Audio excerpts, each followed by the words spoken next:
He was the best man at my wedding. I was the godfather to his first child.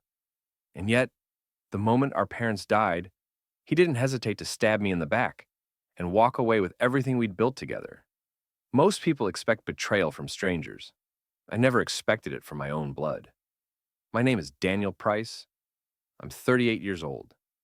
And what happened between me and my brother nearly destroyed our family's legacy, our mother's health, and the last bit of trust I had in anyone. But let me tell you how it happened. Because I didn't just sit there and watch him win. I made sure he paid for what he did. And when I was done with him, he had nothing left to hide behind. Not the money, not the lawyers, not even the lies. He was my brother. And for most of my life, I would have said he was my best friend. Jason was the kind of guy everyone liked. Easy smile, athletic, smart enough to charm his way through any situation. People trusted him. Hell, I trusted him. For nearly 4 decades, I believed we were in this life together, side by side, carrying the weight of our family's legacy on our backs. I was wrong. Our father built the Price family name from dirt. Literally. He started out with a landscaping truck and a vision. By the time we were in high school, he was running one of the largest private real estate development companies in the state. Resorts, shopping centers, commercial towers, you name it. He had his name on it. But what people didn't see was how hard he worked for it. The sleepless nights, the deals that nearly bankrupted us, the pressure that ate away at his health. Jason and I grew up in that pressure cooker. We watched him build it with his bare hands, and our mother standing quietly beside him, holding it all together. I studied finance and engineering. Jason went for law. We both came back to the family business after college, just like Dad always wanted. At least, that's what I thought. By the day our father died, everything changed. It was a cold Wednesday in March, the kind of gray day that doesn't even pretend to be hopeful. I was in our downtown office reviewing the quarterly breakdowns when Mom called me in tears. "He's gone, Daniel," she said, voice shaking. "He didn't wake up this morning." I drove straight to the house. Jason was already there.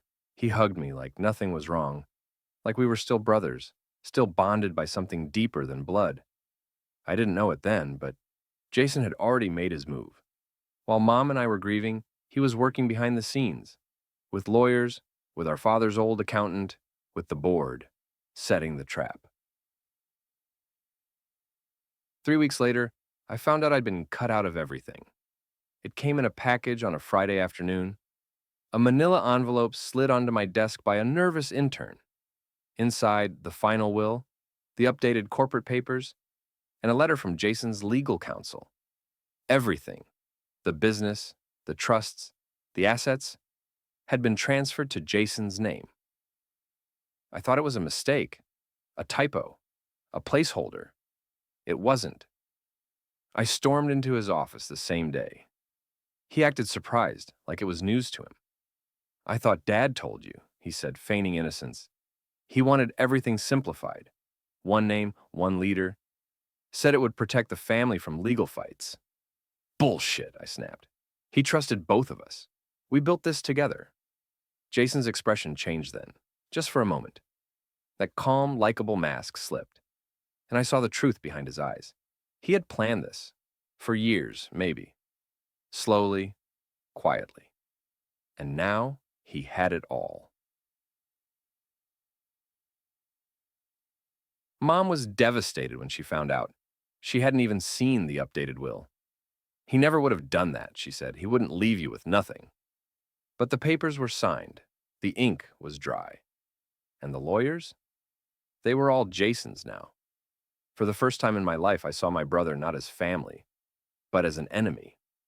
He didn't even try to make it right. No compromise, no explanation.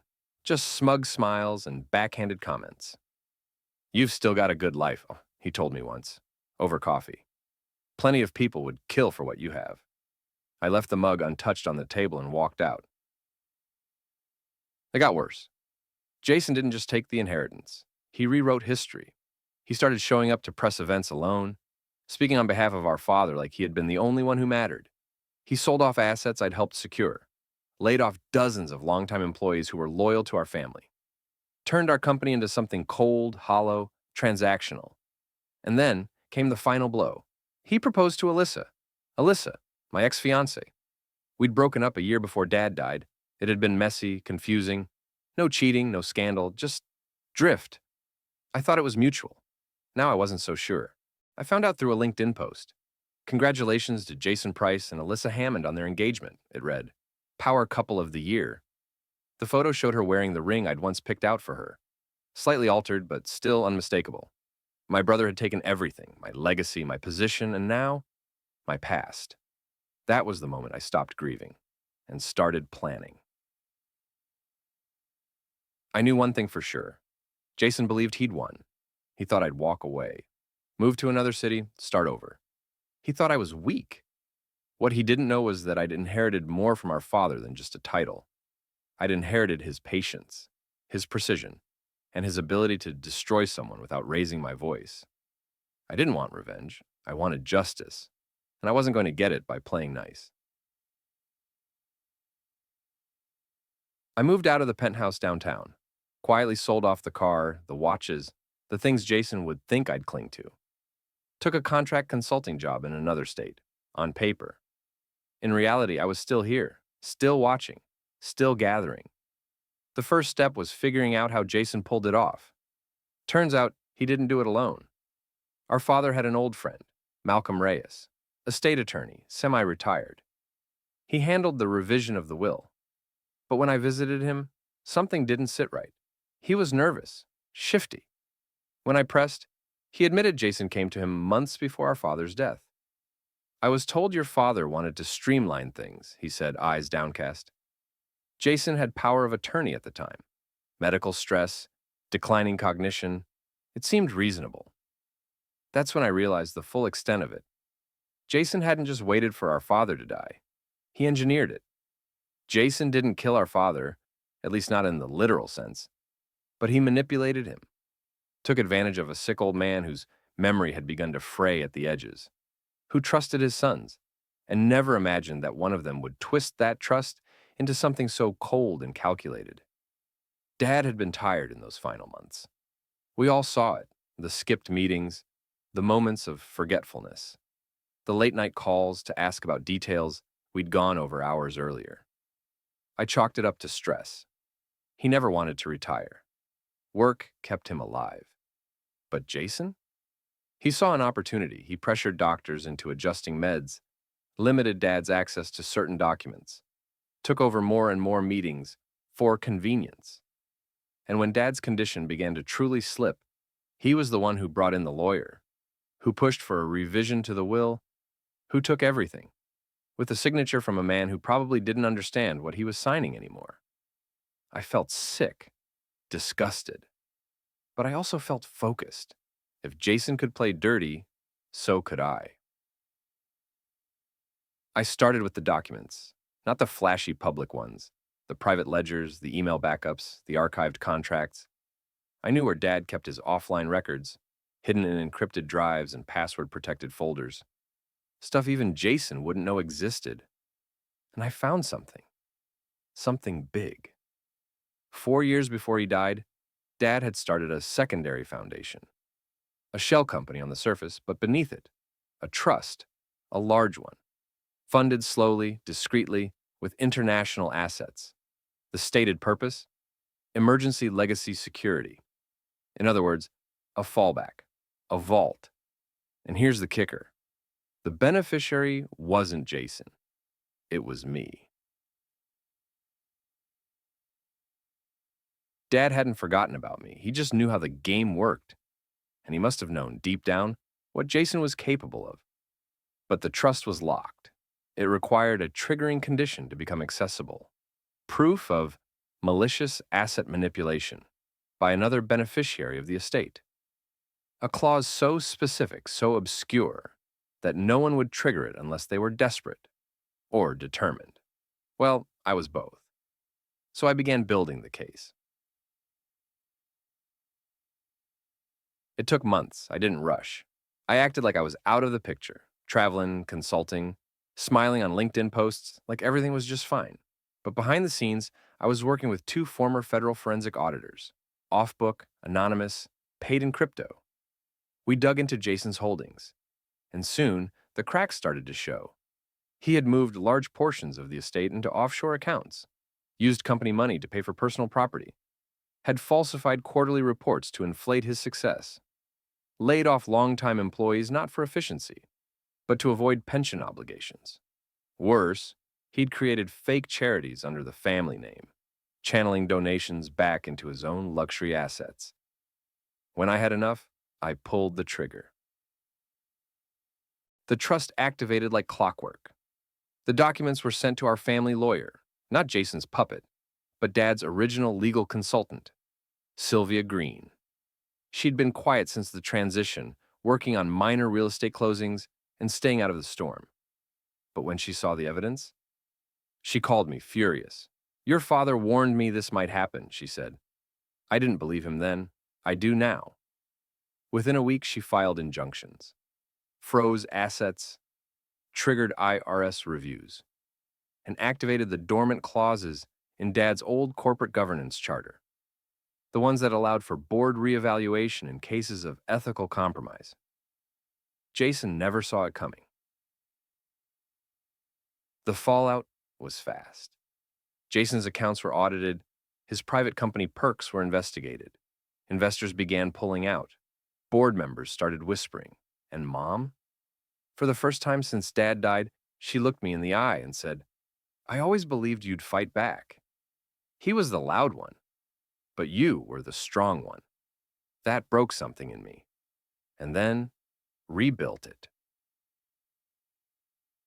The final blow came during a shareholders meeting, one Jason had called to stabilize confidence. I was there. He didn't know. He walked on stage in his perfect suit, with Alyssa by his side, glowing, oblivious, talking about future expansion, about legacy, about the vision my father and I shared. And then the screen behind him changed. One by one, the documents we'd uncovered began to appear. Offshore transfers, fake charity networks, personal gifts to board members, hidden holdings in his wife's name, except they weren't even married yet. Gasps, murmurs. A few walked out. One man stood up and threw his pen across the room. Jason froze. Alyssa looked at him, stunned. She whispered something, stepped back. I walked on stage. "Hello, brother," I said calmly into the mic. "I'd like to talk about Dad's real legacy now." Jason didn't speak at first. He looked at me like I was a ghost, someone he'd buried, forgotten, written off. His mouth opened slightly, then closed. His hands twitched as he fumbled with the remote, trying to shut off the screen behind him. But the screen was under Sylvia's control now. She stood at the back of the room with a quiet fierceness in her posture, watching as everything unfolded. I took a breath and stepped closer to the mic. "I didn't come here for applause," I said. "I came here for truth." The room was still. Over the last 18 months, Jason Price has embezzled funds from this company, defrauded our investors, and used our family's name to cover personal greed. While my father was dying, Jason rewrote the future in ink soaked in deception. But he forgot one thing. I was watching. I looked around the boardroom. My father built this company from sweat, not shortcuts and not betrayal. I stepped back. Sylvia moved forward with printed documentation. A board member, one of the oldest, Mr. Delacroix, cleared his throat. "We'll need time to deliberate." Jason finally found his voice. "This is a setup," he hissed. "He's trying to take what's mine." "What you stole," I said. He pointed at me. "You're bitter. You're jealous. You always were." I didn't respond. I didn't need to. Because at that exact moment, security stepped inside. Not to remove me, but him. Sylvia had filed an emergency order. The board, now in private session, had agreed. Jason was suspended from all corporate activity pending legal review. His expression cracked. Real fear for the first time. He looked at Alyssa for support. She didn't move. Outside, the air felt different, lighter. I stood on the sidewalk in front of the Price Development building and looked up at the glass facade. For the first time in 2 years, it didn't feel like a tomb. It felt like something that could be rebuilt, not for revenge, for legacy. Jason fought back, of course, hired a new legal team, tried to countersue for slander, breach of privacy, even extortion. None of it stuck. The documents were too solid, the forensic trail too clean, and the trust my father left me, it kicked in fully once Jason's guilt was confirmed by internal review. I didn't just get what he took from me, I got more. I was reinstated to the board, then voted in as interim CEO. Not because I demanded it, because no one else wanted the job during the chaos, and I was the only one who knew how to fix it. I made a promise that day. We wouldn't erase the past, but we would own it and rebuild from the truth. Jason faded. Slowly, he lost his house in the hills. His friends stopped returning calls. Alyssa, after a few quiet weeks, disappeared from his side. I later heard she moved to New York, opened a design firm under her maiden name. He tried to salvage what he could, selling interviews to small-time outlets, framing himself as the misunderstood heir. But no one bought it. By the end of the year, he was living in a rented condo 2 cities away. No cars, no team, no empire. Just Jason, alone with what he'd done. I didn't celebrate. This wasn't victory, not really. It was restoration. And that came with responsibility. I spent the next year cleaning up the mess, paying severance to wrongfully fired employees, returning money to donors who'd been lied to, restoring pension funds, bringing back the transparency my father had bled for. The company survived. Barely. But it survived. One afternoon, almost 2 years after that boardroom showdown, I got a call. Unknown number. I usually let them go to voicemail, but something told me to pick up. Daniel? It was Jason. His voice was tired, slower. There was a rasp to it I didn't recognize. What do you want? I asked coldly. I just wanted to say, I'm sorry. Silence stretched between us. I know it doesn't mean much now, he continued, but I thought I was doing the smart thing. I thought if I could control everything, I'd never lose it. You lost more than control, I said. Yeah, he said softly. I know. Another pause. I'm not asking for anything. I just wanted you to know I see it now. All of it. What I did. What I destroyed. I didn't answer. Goodbye, Daniel. And then the line went dead. I stood by the window for a long time after that call, looking out at the city, at the buildings my father once dreamed of, the ones Jason tried to claim and the ones I had to rebuild. I didn't feel triumph. I felt clarity. Jason wasn't evil. He was weak, and weakness covered in charm is dangerous because it makes people drop their guard. But I wouldn't let it happen again, not in our name. They say family is forever. I used to believe that. Now, I believe something else. Blood makes you relatives, but loyalty? That's what makes you family. And when that loyalty is betrayed, even millions won't save you from what comes next. After Jason's call, I expected to feel something. Closure, maybe. Relief. Even pity. But what I felt instead was distance. Like I was hearing from someone who had died years ago and only now realized it. That's the thing about betrayal. It doesn't kill you all at once. It drains you slowly. It poisons the past, one memory at a time. I couldn't hate Jason anymore. I didn't have the energy for it. But I also didn't forgive him. Forgiveness is earned, and some debts are never repaid. Life moved on. The company stabilized. I kept the CEO title for a while, then transitioned into executive chair to focus on foundation work, the real kind. Not the fake charities Jason had built for PR. We launched scholarships in our father's name, restored buildings he helped design, created jobs instead of cutting them.